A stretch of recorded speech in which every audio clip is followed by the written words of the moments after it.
Welcome to the Coaches Spotlight series on Fitlete Radio. My name is George Wagon III. Now let's meet our coach. So my name is Nathan Jones. I own Elevation Athletic Performance with my wife here at Cassville, Missouri. We train all sorts of athletes from anywhere from 10-year-olds all the way up to 60-year-olds that we think are athletes still. We've owned the business for about 5 years now. We started out in our garage. Now we own a 4,800 square foot space where we get to do what we do every day and trying to improve everybody's lives each and every day. So, While there might be many, take a moment to think about all you've done as a coach and tell me one of your favorite moments as a coach in your career or practice that you have. It doesn't have to be one specific person, place, or thing, but maybe some realization or reaffirming moment you experienced because you were someone's coach. I would say that probably my favorite moment as a coach was I had a kid that was like working super hard to get his deadlift up over 500, and he'd been like 400, 400, 425, 450. And he came in one night when we were trying to like PR, and he pulled like 475 off the floor, like super fast. And then like I loaded up 500 and he was like, "What are you doing?" I'm like, 500. Like, we're going for 500 tonight. It's going to happen. I promise. And he goes, "Oh, I don't know. We'll see." And I'm like, "No, like 500's going down." And sure enough, he rested for the time he needed to rest, and 500 like flew off the floor. And it was just a cool moment. He was super excited, super thrilled because he'd been working so hard. Like, 'cause that kid, like, I think like a year and a half prior to that, had only done like 280 for like one when I first met him. So for him to go from like 280 and put in all that work and time to finally eclipse like 500 in such a short amount of time was just a testament to his hard work and effort, and what can be achieved like when you actually apply some pretty headstrong effort into something. To me, real coaches join the industry with the best intentions. Helping people is pretty much at the core of their mission. Over time and with some new experiences, some further learning, some of these beliefs, methods, techniques, and the general approaches to how we coach can change. No one's perfect when we start. Nobody has the perfect system, especially in the beginning. What's something you used to believe as a new coach, but no longer do, or no longer see as important in your practice as a coach?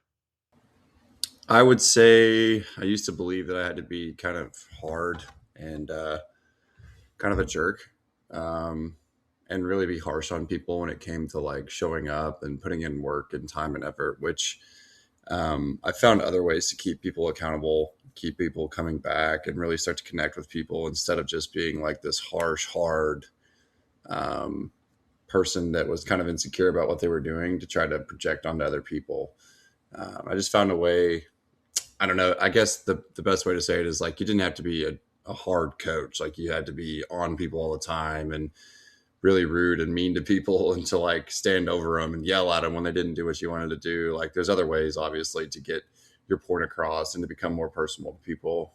Um, I felt like there was like only one way back in the day, like we were training with like a West Side barbell approach. And like, cause that was when I was very new and young to the whole system and how it all worked. And then as you learn and grow over time as a coach, you kind of realize like there's multiple ways to do this. And not just like everything has to be tailored around one specific system. You can put a bunch of systems together to kind of create what you need to create to get the best out of people. So not being tailored and tied down to like one performance system was probably the thing that I got away from the most. And just trying to find the best way to train people. And it's not like a one size fits all model. It's, you really have to get to know people to try to help train them the best that you possibly can. I've been a coach for about 15 years now, and I can tell you new clients, they come from anywhere, especially nowadays with so much exposure for business being online and on social platforms. In my career as a personal trainer, I've encountered people in consults who are looking for help, but then say things like, "I think I'll get a personal trainer when I'm in better shape." This used to really confuse me. How do you handle prospective clients who've reached out to you for help but don't feel or believe they're ready for your coaching yet? I don't think anyone ever believes that they're like ready for coaching, or maybe they just don't know what they think they're getting into. Um, I think you just kind of have to show them that what you do is better than what everybody else is doing. Um, Maybe show them that like they were getting a different result from a lift, or maybe like, like let's say their bench press, for example, their bench press is staggered and you can find a way to make their bench press go up 5 to 10 pounds over the course of the first like 3 to 4 weeks that you work with them. And Maybe you show them like nutritionally where they're messing up, or you show them, getting better sleep will help their training performance. You just have to find something that maybe that they're struggling with, that will help improve their performance, and show them that you can help increase their performance or their output, or make them even feel better, or maybe just make them feel comfortable when they come to you. Maybe they've had a bad experience with coaching in the past, or they just don't feel the need to have a coach because they think they've got it all figured out. And so just listening to them and listening to what their needs are, to find something that you can help increase their performance with, I think is a way to make people believe like, oh, okay, this guy's actually like a step above of what I'm currently doing, and maybe can take me to an even further place than I maybe just didn't even imagine for myself. Kids usually are pretty easy. We work with a lot of kids. If you can get them, like a vertical jump PR or some kind of lifting PR, which with kids is usually pretty easy if they've had no experience in the past before. I think that's easy buy-in to get those kids to believe that they need coaching. Or maybe they've had like school training in the past and they've worked with coaches that are like just on staff, and it's just been really, I don't know, poorly ran, or like they're just bored, or they keep getting beat down, and you can show them a new way to train. Maybe that's a way to get them to kind of buy in, to show them that like, hey, what we do is way different than what you're doing in your school sitting. I think being a coach is really unique, and often the methods and systems we use are pretty specific to the person we're working with. We meet people who sit all across this range of being quote unquote bought into the process, and it doesn't always show itself in the initial stages of building a relationship between client and coach. When clients show some resistance to following your advice, how do you handle that situation? I think you have to find a way to listen to them to make them believe maybe that they had the idea. I know that might sound funny, but like getting them to do what you want, but making them feel like it's their idea could potentially be like a way to get comprehension or to like get compliance out of these people. But at the end of the day, like if they're there for your service and they're there for your product, they're either going to be bought into what you're doing or they're not. And then just maybe it's not, the right situation for you.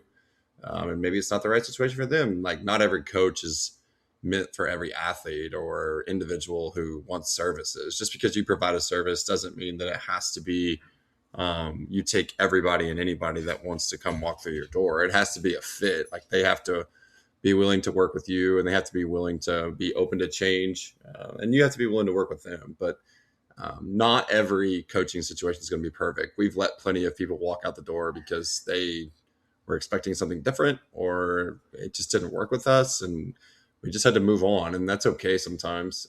But if like it's just constant resistance and it's like constant overtime, like they're just not buying into what you're going to do, then you have to have that conversation to kind of move on, maybe. um, because there's no sense in them paying you money and then not doing what you want them to do, especially if you have a good track record. Like at this point, we've trained hundreds of athletes at this point, and like we have a very good system kind of tailored towards getting the results that they want. And so, you know, we can just kind of go back to the results and say, hey, like this works for other people and this is how we do things. And so like if you're not willing to buy in, then it's like we probably just need to part ways and move on. And that's okay. Sometimes you have to let people walk out the door. Simply because of the nature of what we do as coaches, we're going to meet and work with people at various stages in their personal lives and even careers. Without sacrificing a lot of the results, how do you help clients balance some of these really aspirational goals with other life priorities that might create roadblocks or bring conflict? Yeah, that's a tricky one. I mean, life happens. We would like to try to build habits that work around our life, like making the gym and making training and making your life more healthier and more complete. We'd like to make that work around your life. And so, because we know that that's going to balance out the rest of whatever you have going on in your life too. It's only going to enhance what you're doing. If you're feeling better, if your body's in more shape, it's only going to help you from a neurological standpoint, from an endurance standpoint, from a fitness standpoint, from a stress handle, like a stress level handling. Like you just handle life better when it comes to actually implementing training into the rest of your situation. And so we don't want to see people just like completely get off the rocker and not be able to train, but we do know that life happens occasionally. And so just having good communication and still trying to find ways to train even when those big life things happen, I think you have to communicate to them about how this is going to enhance their overall quality of life and only enhance their abilities to achieve those things that they want to achieve, right? So, if I'm want to be a Fortune 500 company runner or whatever, I need all aspects of my life to be functioning correctly. And I think training, it plays a big role in that. Obviously, it helps with stress management. And so if you can enhance your overall being as a human being, that's only going to help you in every other avenue of your life. And so if you have goals and aspirations that you want to try to pursue, training will enhance that. So you have to do a really good job of explaining to them why what you do will enhance their quality of life and allow them to be better at what they want to do overall. So I'm building Fitlete and the resource nexus for coaches and personal trainers to consistently preach a single message that continual learning is essential and it has compounding benefits for a lifelong career in this industry. What's one piece of valuable advice you give to aspiring coaches or coaches who have been in the game for a little bit but have stalled in their career? I would say you got to find out if it's actually for you. I mean, if you're stalled out, you're miserable, if you're not enjoying it, if it's not what you think it is, then you need to move on probably. I mean, coaching is a passion and it's a lifestyle.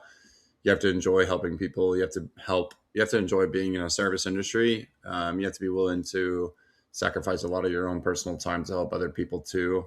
You have to enjoy the other people's successes too. Like if like them having success doesn't just fire you up or make you want to go to work every day, then you're probably in the wrong career. And so always have the mindset of wanting to be a servant first. If you don't have that service leadership type of heart, or if you don't have that, like, how can I help people every single day when you wake up, then it's probably not the industry for you, because people are gonna people are gonna dump on you and give you a lot of what's going on in their life if you actually do your job well, and if you show that you care about them and you show that you're there to help them get to the product that they want to produce. They're going to tell you their worst. They're going to tell you their best. They're going to tell you everything that they could possibly tell you if you're actually doing your job as a coach. And so, if you don't have a servant heart and you're not really in there to help people, then I would say get out. So, if you've lost sight of that, just try to find a way to recenter yourself and refocus yourself on the other people's results instead of what's going on in your life.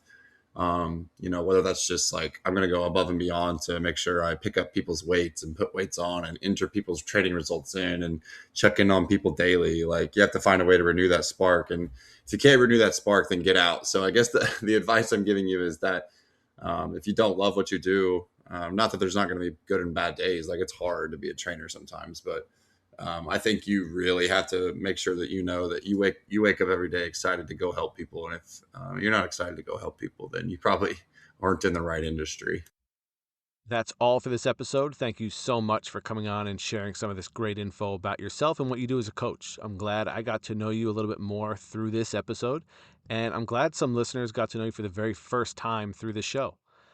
All your info is in the show notes, so anyone who's listening out there wants to stay in touch, please visit those show notes to find that information and reach out to them at any point. If you want to learn a little bit more about Fitlete and our resource nexus for coaches and personal trainers, visit fitlete.com. That's Fitlete.com. Thanks. I'll talk to you soon.